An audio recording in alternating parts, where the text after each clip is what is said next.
मच्छीचा रस्सा बनवण्यासाठी इथे एक मिक्सरचं भांडं घेतलेलं आहे आणि त्यामध्ये एक मीडियम साईजचा कांदा होता तो कट करून घेतलेला आहे। त्याचबरोबर 6 ते 7 लसणाच्या पाकळ्या, एक टोमॅटो घेतलेला आहे स्वच्छ धुवून कट करून। त्यानंतर आहे ते भरपूर सारी कोथिंबीर घालायची आहे आणि अद्रकचे 2 तुकडे घालायचे आहेत। व्यवस्थित असं हे मिक्सरला बारीक अशी ह्याची प्युरी बनवून घ्यायची आहे। या पद्धतीने असं बारीकसर वाटून घेतलेलं आहे। ते टोपी एक ठेवलाय गरम करण्यासाठी, त्यामध्ये आपल्याला 1 ते 1.5 चमचा इतकं तेल टाकून घ्यायचं आहे। तेलाची क्वांटिटी सुद्धा तुम्ही कमी जास्त करू शकता तुमच्या आवडीनुसार। हे तेल आहे ते गरम करून घेऊ।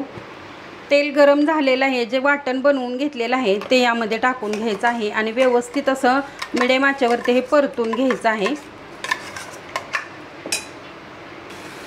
कांदा आणि टोमॅटो आपण इथं कच्चा वापरलेला होता, त्यामुळे ही जो मसाला आहे तो अगदी छान असा तेलामध्ये तेल सुटेपर्यंत परतून घ्यायचा आहे। त्याच्यामुळे काय होतं, जो कच्चापणा आहे तो निघून जाईल, छान अशी चविष्ट आपली भाजी तयार होते। ह्यामध्ये मसाले घालून घेऊ। 1 चमचा आहे ते काश्मीरी पावडर घातलेली आहे। कांदा लसूण मसाला आहे तो 1 चमचा घातलेला आहे। त्याचबरोबर आपल्याला इथं पाव चमचा इतकी हळद घालून घ्यायची आहे। गरम मसाला आहे तो 1 चमचा भरून घालायचा आहे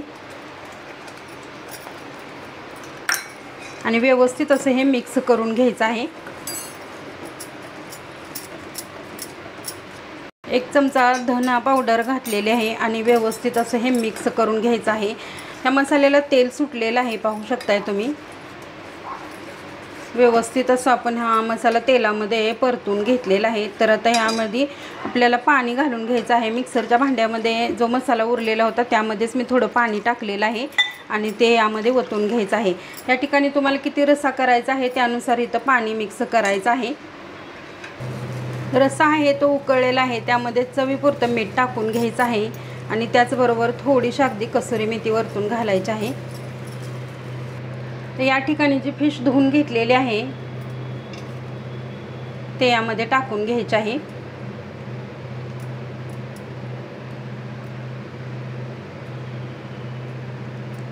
आणि एक 5 ते 6 मिनिट फक्त याला शिजवून घ्यायचं आहे, कारण फिश शिजण्यासाठी जे आहे किंवा मासे शिजण्यासाठी जास्त वेळ लागत नाही। ते टाकून घेतल्यानंतर एकदम मिक्स करून घ्यायचं आहे। फक्त एकदाच असं हलवून घ्यायचं आहे आणि 5 मिनिट छान असं उकळवून घेऊ। यामध्ये छोटंसं असं 2 कोकमचे तुकडे घेतलेले आहेत ते टाकून घ्यायचे आणि 5 मिनिट फक्त आपण शिजवून घेऊ। मच्छीचा रस्सा आहे तो खूप छान असा तयार झालेला आहे। मस्त अशी आपली शिजलेली आहे मच्छी। 4 ते 5 मिनिट खूप होतात। वरतून कोथिंबीर घालायची आहे आणि गॅस बंद करायचा आहे।